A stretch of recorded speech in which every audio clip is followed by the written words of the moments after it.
Halo semuanya, jumpa lagi di channel EduHome. Materi bahasan kita kali ini adalah tentang ion kompleks. Ini adalah materi yang dibahas di SMA kelas 12. Langsung saja kita masuk ke bagian yang pertama tentang pengertian dari ion kompleks. Nah, ion kompleks itu bisa didefinisikan sebagai ion yang terbentuk dari kation. Kation itu yang menjadi atom pusat, dan atom pusat itu umumnya adalah sebuah logam transisi, dan kemudian dikelilingi anion atau molekul netral yang membentuk ikatan koordinasi dengan kation tersebut. Jadi, kalau dibilang ion kompleks itu adalah sebuah gabungan dari atom pusat dan ligan. Nah, ligan itu yang mana? Ligan itu adalah anion atau molekul netral tadi. Kemudian atom pusatnya yang mana? Atom pusatnya adalah kation itu sendiri. Nah, ada beberapa istilah penting yang harus kita ketahui dalam mempelajari ion kompleks. Yang pertama adalah atom pusat, ya, biasa disingkat AP. Itu seperti yang tadi kita bilangkan di awal, itu adalah umumnya golongan transisi. Kemudian yang kedua ligan. Ligan itu apa? Anion atau molekul netral yang tadi. Dan ligan inilah yang berfungsi sebagai pemberi pasangan elektron bebas. Nah, yang berikut istilah yang ketiga yang harus kita pahami dalam ion kompleks itu adalah bilangan koordinasi. Nah, bilangan koordinasi itu apa? Itu adalah jumlah ligan. Ya, jumlah ligan yang terikat pada atom pusat. Yang berikut muatan ion kompleks. Muatan itu berarti apakah itu nanti muatan positif atau muatan negatif, nanti kita lihat di contohnya. Kemudian muatan atom pusat. Ya, ini 5 istilah yang harus kita pahami untuk bisa lebih mengerti tentang materi ion kompleks. Lebih jelasnya kita lihat contoh. Misalnya ada FeCN6-3, gitu ya. Jadi, yang mana yang merupakan atom pusat? Coba kita lihat. Atom pusat tadi kita bilang adalah sebuah unsur transisi. Dari Fe dengan Cn, yang mana yang unsur transisi? Nah, kita tahu Fe itu unsur transisi ya. Berarti yang merupakan atom pusatnya adalah Fe. Selain Fe berarti adalah ligan. Siapa saja? Ya si Cn. Jadi kira-kira ya. Kemudian berapa buah Cn-nya? Ya, ada 6. Maka bilangan koordinasinya ada 6. Kemudian coba lihat di atas ini ada pangkat -3, kira-kira gitu ya. Jadi itu kita bilang sebagai muatan ion kompleks. Kemudian yang berikut Cn itu adalah sebuah ion negatif, ya. Tepatnya dia Cn negatif. Jadi kalau kita lihat Cn itu Cn negatif ada 6 biji, berarti muatan Cn ini semua totalnya adalah -6. Nah, muatan ion semuanya adalah -3. Maka muatan Fe berapa? Gitu ya. Maka dari situ bisa kita simpulkan bahwa muatan dari Fe itu adalah positif 3. Oke. Ini yang pertama yang harus kita tahu, ya. Kemudian yang berikut kita lihat ada jenis ion kompleks. Secara garis besar bisa kita buatkan sebagai ion kompleks positif. Nah, contohnya demikian. Yang dikatakan ion kompleks positif berarti muatannya positif. Jadi kira-kira ya. Kemudian yang kedua adalah ion kompleks negatif. Berarti itu muatan ion kompleks itu negatif. Seperti dalam contoh ini. Nah, penulisan atom pusat untuk ion kompleks yang negatif itu ada perbedaan dengan yang ion kompleks positif, di mana ion kompleks negatif itu ditulis dalam bahasa Latin dengan penambahan akhiran -at. Oke, contohnya kita lihat. Misalnya logam Fe, ya. Maka kalau dalam ion kompleks positif, nama penulisannya atom pusat itu nanti adalah Fe itu besi. Nah, langsung kita buatkan besi. Tetapi kalau dia ion kompleks ion kompleks negatif, maka namanya tidak boleh kita sebutkan dengan besi, tetapi ferat. Kenapa? Nama latin dari Fe itu adalah, nama latin dari besi itu adalah ferrum. Ditambah akhiran at menjadi ferat. Demikian juga dengan Ag. Ag itu nama latinnya adalah argentum. Nah, nama Indonesianya adalah perak. Jadi kalau dibilang nanti dalam ion kompleks negatif, maka atom pusatnya kalau ada Ag, maka namanya menjadi argentat. Demikian seterusnya, Cu menjadi kuprat, Zn seng menjadi zinkat, dan seterusnya. Ya, oke. Kemudian yang berikut kita lihat jenis ligan. Ligan itu ada, yang pertama adalah ligan monodentat atau disebut juga unidentat. Ini adalah ligan yang hanya menyumbangkan satu pasangan elektron bebas. Ya, dari mana? Coba kita lihat, misalkan contohnya adalah H2O. H2O itu yang memiliki pasangan elektron bebas adalah CO. Jadi siapa yang menyumbangkan? Ya CO tadi. Ya, itu dia. Hanya menyumbangkan satu pasangan elektron bebas. Kemudian bidentat. Ya, bidentat itu berarti menyumbangkan dua pasangan elektron bebas. Nah, ada contoh-contohnya kita buatkan di sini. Ada BP itu adalah bipiridin, En itu adalah etilendiamin, okso, kemudian ini DPPE ini adalah diphenyl phosphine-etan, ya. Kemudian ACAC ini adalah asetil asetonat. Oke, nah kita lihat contohnya ini. Contohnya ini adalah etilendiamin. Coba. Kenapa dia bisa menyumbangkan dua pasangan elektron bebas? Kita lihat N. N-nya di sini ada 2. Ya, sudah berikatan dengan H dan C, begitu, ya. Berarti sudah berikatan 3, ya. Jadi sisa satu pasang elektron bebas di si N yang di sebelah kiri ini, kemudian di si N yang di sebelah kanan ini. Nah, jadi si N di sebelah kiri bisa menyumbangkan 1, si N yang di sebelah kanan bisa menyumbangkan 1 lagi. Jadi dia menyumbangkan 2 pasangan elektron bebas. Oke, kemudian ada tridentat, konsepnya sama, berarti menyumbangkan 3 pasangan elektron bebas. Itu contohnya adalah dien. Dien itu adalah dietilen triamin, gitu ya. Nah, kenapa bisa seperti itu? Ya, konsepnya seperti yang tadi di contoh di atas. Ini N-nya ada 3, ya. N itu adalah golongan 5. Nah, karena dia golongan 5 berarti tangan ikatannya ada 5. Nah, dia sudah berikatan di sini 3.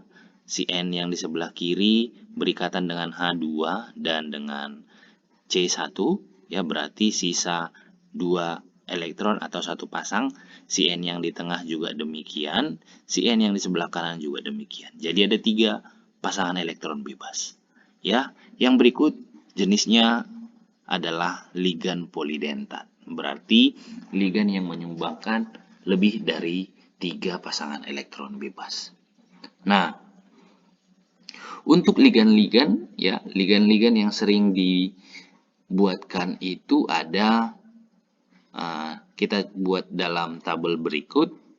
Ya, ada ligan yang netral. Dibilang netral itu berarti tidak bermuatan, gitu ya. Seperti contohnya air, kemudian NH3, CO, dan NO. Nah, kalau H2O misalkan, untuk nama ligannya dia menjadi aqua atau aquo, kemudian NH3 namanya itu adalah amoniak. tetapi kalau dibuat menjadi ligan, dia menjadi amin. CO, karbon monoksida menjadi karbonil, NO, nitrogen monoksida menjadi nitrosil, dan seterusnya. Ya, oke, muatan ligan yang -1. Oke, ada F-. F- itu adalah ion fluorida, tapi kalau menjadi ligan menjadi fluoro. Cl-, ion klorida menjadi kloro, dan seterusnya. Oke, kemudian yang berikut, yang muatan ligan -2, ada SO4 2 negatif. Ini adalah ion sulfat, tetapi kalau dibuat menjadi ligan, namanya menjadi sulfato. Oke, yang berikut, kita lihat bilangan koordinasi. Bilangan koordinasi itu, seperti yang kita sebutkan di awal juga adalah jumlah ligan yang terikat pada atom pusat. Nah, kita buat contohnya AgNH3 2 kali positif. Nah, coba Ag-nya adalah atom pusat, NH3 adalah ligan. Berapa jumlah NH3-nya? 2, maka bilangan koordinasinya 2. Demikian seterusnya, misalkan CuNH3 4 kali. Cu-nya sebagai atom pusat, NH3-nya sebagai ligan, NH3-nya ada 4, maka bilangan koordinasinya juga sebanyak 4. Yang terakhir mungkin FeCN6 3 negatif. Dari sini Cn-nya ada 6, maka bilangan koordinasinya 6. Nah, selain bilangan koordinasi, kita juga perlu mencari bilangan oksidasi dari atom pusat atau muatan dari atom pusat. Nah, bagaimana caranya? Begini. Bilangan oksidasi atom pusat ditambah muatan ligan sama dengan muatan ion kompleksnya. Lebih jelasnya kita buat contohnya. Adalah sebuah ion kompleks CuNH3 2 kali, Cn 2 kali negatif. Nah, bagaimana cara mencari bilangan oksidasinya? Ya, seperti konsep yang di atas kita buat. Nah, yang kita cari adalah bilangan oksidasi atom pusat atau bilangan oksidasi dari Cu. Maka, bilangan oksidasi dari Cu langsung bisa kita cari nanti dengan menggunakan rumus ini. Oke, kita lihat. Ligannya ada 2, yaitu 2 molekul NH3 ini, ya, dan 2 ion Cn negatif. Maka kita buat ke rumus yang tadi, bilangan oksidasi Cu ditambah muatan 2 molekul NH3 ditambah muatan 2 ion Cn negatif sama dengan muatan ion kompleks, yaitu -1. Nah, kita tahu bahwa NH3 itu adalah molekul netral. Nah, karena dia molekul netral, berarti muatannya 0. Oke, jadi di sini bilangan oksidasi Cu ditambah 0 ditambah -2. Ya, sama dengan -1, berarti dari situ bilangan oksidasi Cu sama dengan positif 1. Sampai di sini saya pikir mudah-mudahan bisa dimengerti ya. Oke, aturan penamaan tata nama. Ya, aturan penamaan atau tata nama dari ion kompleks. Urutan penamaannya dimulai dari jumlah ligannya, kemudian diikuti oleh nama ligan, kemudian diikuti lagi oleh atom pusat, dan yang terakhir adalah muatan atom pusat itu sendiri. Nah, mengenai jumlah ligan, jumlah ligannya itu menggunakan awalan, kalau mono itu berarti 1 di, tri, tetra, penta, heksa, hepta, dan lain sebagainya. Ya, intinya disebutkan jumlah ligannya. Misalkan NH3 4 kali, berarti NH3-nya ada 4. Ya, maka dia menjadi tetramin atau tetraamin. Gitu kira-kira. Kemudian, untuk nama ligan. Nama ligan itu ada aturan seperti ini. Ligan anion berakhiran O, seperti yang tadi, F- berarti fluoro, Cl- menjadi kloro, dan seterusnya. Untuk molekul netral sesuai dengan ketentuan penamaan. Ya, H2O menjadi aquo atau aqua dan seterusnya. Oke. Mengenai nama ion pusat, ya. Untuk nama atom pusat atau nama ion pusat itu dia disertai dengan bilox atau muatannya berupa angka Romawi dalam kurung, ya. Nah, untuk ion kompleks positif nama logam dalam bahasa Indonesia, dan untuk ion kompleks negatif nama logam dalam bahasa Latin dan diberi akhiran at. Oke. Lebih jelasnya kita lihat ke contoh. Zn Cn42 negatif. Nah, kita lihat. Kita periksa satu-satu. Atom pusatnya siapa? Ya, atom pusat itu adalah logam golongan transisi. Ya, yang merupakan transisi itu di sini antara Zn dengan Cn itu adalah Zn. Maka atom pusatnya adalah si Zn. Cn itu apa? Cn itu adalah ligan. Yang 4 ini apa? 4 itu jumlah ligannya, berarti itu adalah bilangan koordinasi. Dan ini ya, minus 2. Minus 2 ini adalah muatan ion kompleksnya. Kita lihat Cn itu muatannya minus 1. Jumlah Cn-nya 4, berarti muatan dari si Cn ini adalah minus 4. Supaya hasilnya adalah minus 2, maka muatan dari Zn harus positif 4. Jadi dari situ sudah, positif 2. Ya. Jadi dari situ kita sudah tahu bahwa muatan Zn-nya adalah positif 2. Kemudian gini, ini adalah ion kompleks negatif, maka si Zn namanya menjadi diberi akhiran at. Oke. Nah, jadi namanya menjadi ion tetrasiano zinkat 2. Tetranya dari mana? Cn-nya 4. Sianonya dari mana? Itu adalah nama Cn-nya.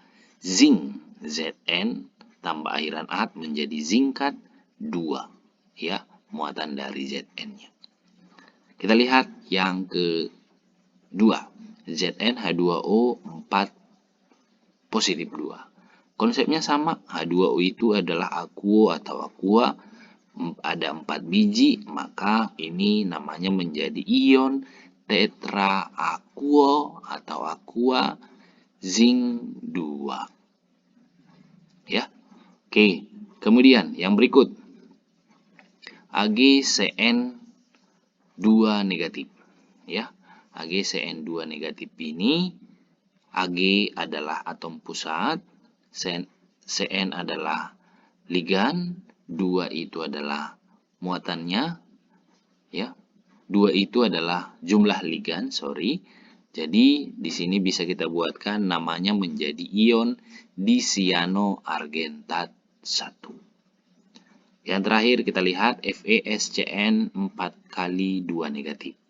Fe-nya adalah atom pusatnya, SCN-nya adalah ligannya, jumlah ligannya atau bilangan koordinasinya 4, dan minus 2 itu adalah muatan dari ion kompleksnya, berarti Fe-nya muatannya kita cari di sini, SCN itu muatan ionnya adalah minus 1, berarti totalnya minus 4, maka Fe-nya menjadi positif 2. Namanya menjadi ion tetratiosianato ferrat 2. Ya. Oke. Mudah-mudahan sampai di sini paham. Untuk lebih jelasnya, coba kita buat soal latihan. Ada beberapa soal yang saya buatkan di sini. Silahkan dikerjakan, dan kalau berkenan silahkan jawabannya dituliskan di kolom komentar supaya bisa kita belajar bersama-sama. Ya, sampai di sini dulu video tentang ion kompleks ini. Mudah-mudahan bisa membantu adik-adik dalam memahami konsep dari ion kompleks itu sendiri. Sampai jumpa di video berikutnya. Salam.